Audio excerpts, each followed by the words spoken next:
Anybody that thinks that gold is going to rise to just $3,000 and stop, I think is totally insane. I think a price of $5,000 is low for gold. Once it gets going, and once there's a rush to it, I just think it's going to blow right through 5,000. If it goes through 10,000, it's possible that fiat currencies could be in trouble at that point. Hi, everyone. I'm back with Ronnie Stoufferle from Incrementum. If you didn't follow the last couple of parts, Incrementum is a company that has been producing an annual gold report called In Gold We Trust for many years now. And it's one of the most comprehensive reports on the precious metals market and just the general state of the global economy. Ronnie, how are you doing? Very well. How are you, Mike? I'm doing great. I want to just jump right into your report here. The chart book that you've got that goes along with the report is sort of an executive summary and an overview of the whole report that's very condensed. It's got a ton of information in it. I'm on page 23, and you've got a chart that is probably my favorite chart of all time. I've been presenting variations on this chart since 2006. And this chart was one of the key premises. You know, there were about 3 key premises of my book, Guide to Investing in Gold and Silver. And this chart was the #1 premise of my book. I opened the book pretty much with it, and I closed the book with it. Originally, I was doing it in a linear format. This one's in a logarithmic format. Yes. But this chart shows the value of the gold reserves of the United States compared to the monetary base of the United States. For listeners that don't know, base currency is the currency in circulation plus reserves held at the Federal Reserve in the checking accounts that all of the commercial banks have to have for interbank lending and such. The blue line at the top is the line of the base currency. If you could take these lines back to 1913, the inception of the Federal Reserve, you would see that they meet. But with the Federal Reserve, it became legal to lie. And basically, they were able to print. They had a 40% reserve ratio mandated, where they had to have 40% lawful money. And it said that on our notes. A Federal Reserve note said that it was backed up by lawful money and was redeemable in lawful money, which was either U.S. Treasury note, gold notes, or gold coin. It shows that they printed them. It exceeded the currency supply. In 1933, they made gold ownership illegal for Americans. And then in 1934, over about a month and a half period, they would unpeg gold and repeg gold, unpeg gold, repeg gold. And basically, it was international exchange rates changing. It was the dollar falling in value. People say that Roosevelt changed the price of gold. No, he didn't. The rest of the world was on a gold standard. There were still countries all over the world that backed their currencies with gold. What was happening is the US dollar was falling in value compared to those currencies and compared to gold. And it rose until the value of the gold at the Treasury matched the currency supply, the base currency that was circulating. And for a little while, we had more gold at the Treasury than currency in circulation leading up to World War II. But then throughout World War II, we kept on printing. And then it's sort of the currency supply after World War II ended, sort of leveled off for a little while. But then the Korean War, the Vietnam War, Johnson's Great Society. Meanwhile, countries all over the world started redeeming US dollars for gold. And so the gold supplies in the United States fell by almost half. And it was Charles de Gaulle of France that really started a lot of that redeeming of gold. And then Nixon was forced to take us off of the gold standard in '71. And gold just exploded. And the will of the public and the free market again. The first time, you know, most gold analysts will say, Roosevelt changed the price of gold. No, that was the market doing it. This was the will of the public and the free market again. The bidding the price of gold up until the number of ounces held at the Treasury exceeded the value of all of the dollars that had been printed from Roosevelt to Nixon, or to Jimmy Carter. Jimmy Carter. And there was several months here where the US could have gone back on the gold standard, and we did not take the opportunity. It is such a shame. One of the things in the charts that I use, I also incorporated outstanding revolving credit. And the reason I did that is because I consider it phantom base currency. When anybody goes into a restaurant and makes a charge, or at the supermarket or whatever, on their credit card, if they don't pay off the balance at the end of the month, those dollars that were created with your signature remain in circulation. Whichever dollars you don't pay off do not get extinguished, and they remain in circulation, and the merchant's checking account can't tell the difference between cash-based currency that you could have paid them and this outstanding revolving credit. And what's amazing is when you add that to it, for a couple of weeks in 1980, it also covered all outstanding revolving credit. And I think in your report here, it says that it would require a gold price of $12,600 to cover base currency today. And I think that when you add outstanding revolving credit to that, it comes out closer to, since they've done some quantitative tightening and withdrawn some of the base currency, it was, I believe, $40,000 or $42,000 per ounce gold to cover base currency plus outstanding revolving credit. It would probably be around 35 or 40,000 today. But this is an amazing chart. It was the premise of my book, and I just love this chart. Have you got any quick comments on this one chart here, because it tells such an amazing story? Well, first of all, I'm sorry, Mike, but we should have credited for you as the source of this chart idea. It is something that we really like, to show the long-term potential of gold. And we should not forget that we have never have the world's monies been so long cut off from their metallic roots. So, of course, through every round of quantitative easing, this monetary backing got weaker and weaker, and actually this shadow gold price became higher and higher. And I think it's, putting out such numbers, we are calculating 12,600 to cover the whole current monetary base, but we could do the same like you just did. I think it's a very interesting concept. We could do the same with M3, M2, you name it. But it just is important to show those long-term charts and to tell people, okay, well, we're living in the exception of the rule. And back in the days when, Paul Volcker stepped in, and he was heavily influenced by John Exter, and we're having a large chapter about John Exter and his Exter's pyramid in our recent gold report.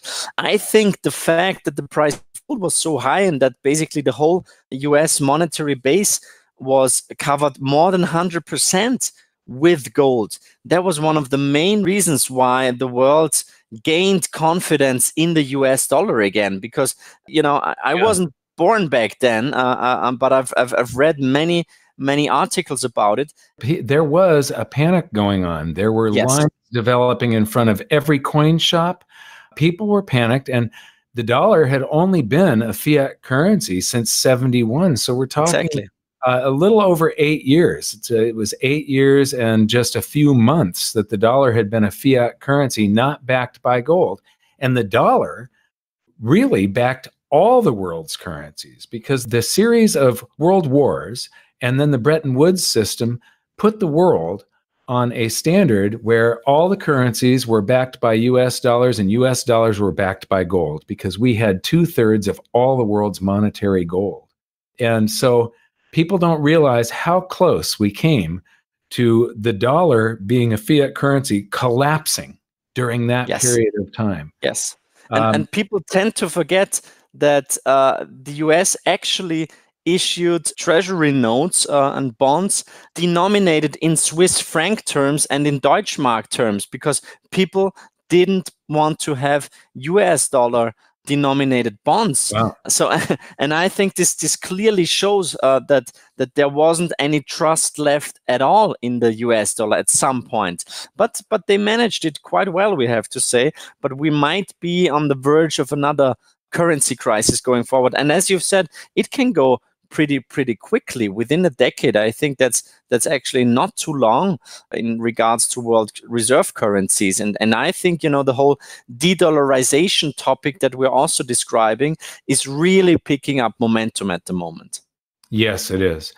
This looks like you're using either monthly or quarterly data in here for the value of gold. The 1980 peak, the first peak, if you plug in 850 for that month, which was Yes. the high, you'd see that the first peak sticks up a lot higher than your dashed line. And it does cover that outstanding revolving credit, which does act like phantom base money. To say that it doesn't would be to say that if credit cards replaced all cash in circulation, that the gold price would have to be calculated as zero. So I really do believe that it's going to, you know, a lot of people will say, well, we need like a 40% reserve ratio. I'm sort of on record as saying gold standards suck. Gold is great, but a gold standard is just a way of cheating gold once again and starting this whole scam over again, where they print notes that are a promise to pay gold because they always cheat on those. So the next chart on page 26 is another way of looking at the chart that we opened up with, my favorite chart. It is simply the percentage of gold backing that the dollar could have if we went back to backing just our base currency, which is not, you know, that's a small portion of the currency supply. Yeah. A lot of people don't know this, but most dollars are not created by the government. The same thing with most euros or any country that has an advanced banking system.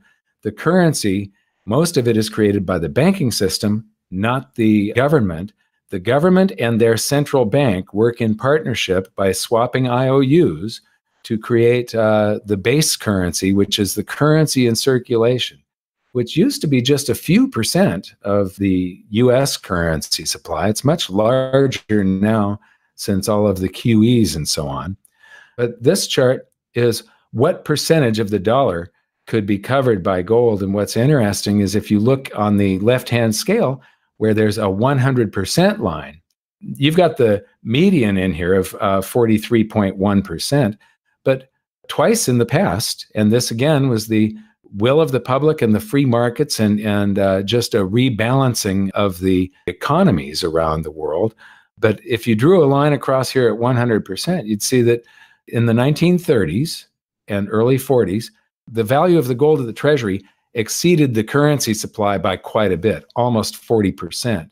And then it was more than 120% back in 1980. So you can see that we could have gone back on the international gold standard in 1980, and it's a shame we didn't take that opportunity. But I believe that, you know, governments around the world had all become addicted to deficit spending, especially the United States. And you can't do that when you're on a gold standard. It comes back to haunt you. Yeah, well, I mean, it just shows you actually how cheap gold is at the moment in monetary terms, and how much you know, the whole monetary expansion made gold cheaper. So it is just another sign and another chart that clearly shows that we will at some point start this mean reversion. We're far below the long-term median, far below the long-term mean. So normally we should go significantly higher. And I mean, you can do the math. I think we're going to go back up to that 100% mark again. Yeah, probably. When I show this chart, I always add outstanding revolving credit to it also. And it's a line that is halfway between the bottom of this graph and the line that you've got there now. So it shows that, you know, right now, this chart, I'm guessing, is showing about 7 or 8% coverage of the currency supply. And when you add outstanding revolving credit, that would come down to maybe 4% or something like that. So gold has a long, long way to go. Anybody that thinks that gold is going to rise to just $3,000 and stop, I think is totally insane. I think a price of $5,000 is low for gold. Once it gets going, and once there's a rush to it, I just think it's going to blow right through 5,000. If it goes through 10,000, it's possible that fiat currencies could be in trouble at that point. Who knows where the price is? And at that point, you really have to stop thinking in fiat currency prices and start thinking about the purchasing power of gold.